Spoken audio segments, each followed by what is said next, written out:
कान्हा बने बने गौआ चराम घर कन्हैया। कान्हा बने बने गौआ चराम घर कन्हैया।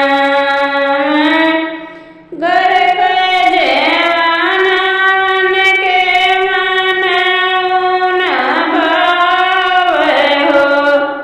घर के जेवानवन के मनउन भावे हो। कान्हा बने बने गौरी लगावे घर कन्हैया।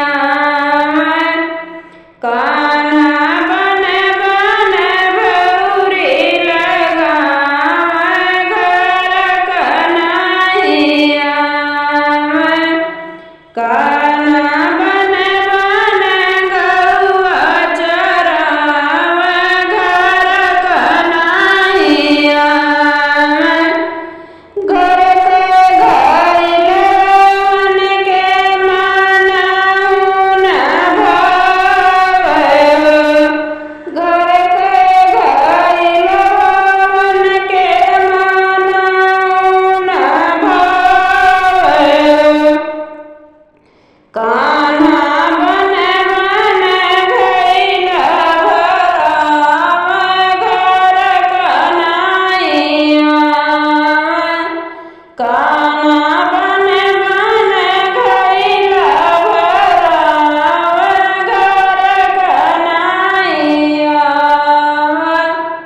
कान्हा बने बने गौआ चरावे घर कन्हैया। घर के बीरउवन के मनउन भावे हो। घर के बीरउवन के मनउन भावे हो।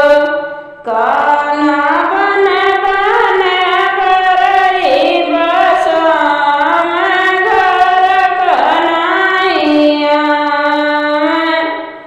कान्हा बने बने करई बसावे घर कन्हैया।